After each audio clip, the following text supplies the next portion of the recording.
everybody, today we're going to take a look at the Creature Cantina playset from Star Wars. This came out in around 1979. There are two versions of this set. This is the Kenner version. There is also a Palitoy version, which is significantly different. Comes in quite a number of pieces. This is the base for it. As you can see, that's the bar. On the Palitoy version, this was a cardboard bit and a plastic top. We've also got all these discs. These are to stand your figures on. These little notches here, sort of an action feature. When you move these, they pop and knock the figure over. On this side you can see some steps, and we've got this little table. This is meant to be the table for the Han and Greedo encounter. On this side we've got some more little steps. There's going to be a door there when we put it on, and they're sort of the steps on the outside that lead in. On the back we've got this big groove, and this is where we put the cardboard backdrop. Underneath, I see some writing there. We've got General Mills Fun Group 1978 Kenner.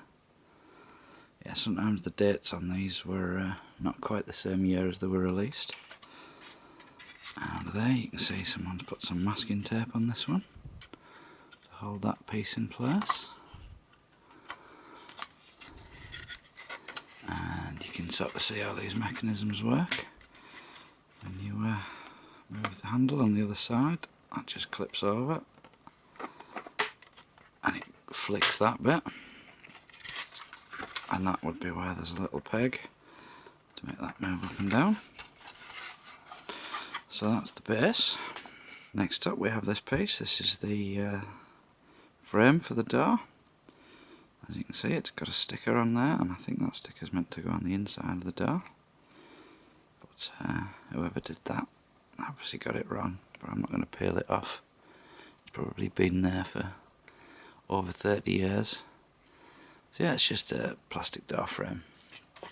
And what we do with that is we slot it in the base, in those two little grooves.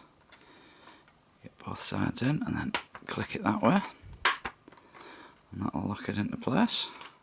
Next up we've got this pair of doors, and they're going to fit in the door frame. They interlock quite nicely. I don't know if you're going to be able to see this, but on there it's got a little L, and on this one it's got a little R, so left and right. And the way these are on the top is for the door opening feature. Now when we put these in, we're supposed to put them, which way is it? That one would go in this side, and the easiest way to do it is just push the one in the top, and there's a little hole on the bottom. If we get it right, that's it. And that'll lock the door into place, and then we do the same on the other side. Push it through the top, and into the little hole on the base. So what's supposed to happen is there's a button here, and when you press it, it moves this little notch there, up and down. So originally you'd push these doors shut, and it would put enough tension on these little bits on the top to make the doors fire out like that when you press the button. Now unfortunately the plastic's quite flexible, so when you shut the doors on this one, all it does is bend the door frame, and the bit that's meant to make the tension on the top just clicks past where it's supposed to go, and the doors don't actually move backwards or forwards now. So what I tend to do, seeing as this is pretty old and you can't expect it to be perfect, if you flip the doors round into the other sides and lock them into place,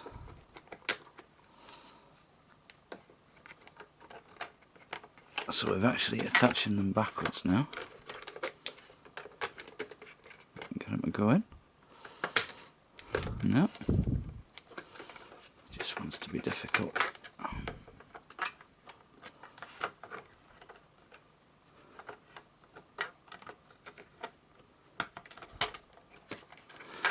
Oh, behave yourself. Right, so we've got the doors in now. So what we've done there, we've actually got the doors back to front, and they won't move, but if you push that down, they will at least open that way. So it's not the action feature it's supposed to be, but it's better than nothing. So the final piece to this set is this cardboard backdrop, and we can see some familiar aliens on there. There's also a lot of aliens that didn't appear in the film, sort of in the background. Got some Jawas there.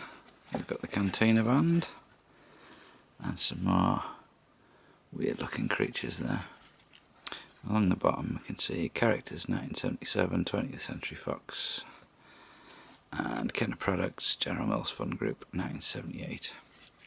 You notice this has got a load of folds in it all the way around this section, and that's so that'll curve round when we put it in the base. So we'll do that now. So this just slots in the groove at the back.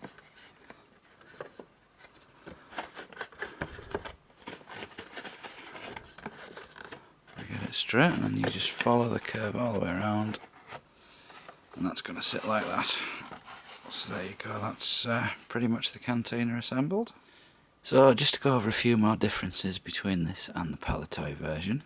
Obviously I said before, this bar section is a cardboard wraparound bit. I think this table is a little bit smaller. It has a sort of curved seating arrangement going on down here. And also all these little sections are all just a flat moulded floor, but it does have a little something similar to that where you can do a little lightsaber battle, but it just sits on top. It's a separate piece entirely. And the doors, instead of being plastic, they are cardboard.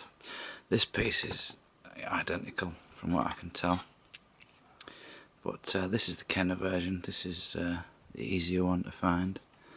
Palitoy one only been released in the UK. It's made in smaller numbers. So yeah, there you go. You can see that end, that's where the door is. Around the back it's just all cardboard now.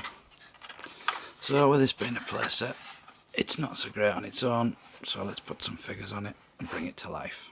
So there you go. As you can see, you can fit quite a lot of figures in this. Now originally we didn't get a bartender, so we'll use Hammerhead. He was in the Cantina, but he certainly wasn't the bartender. But he's a good size to fit behind the bar.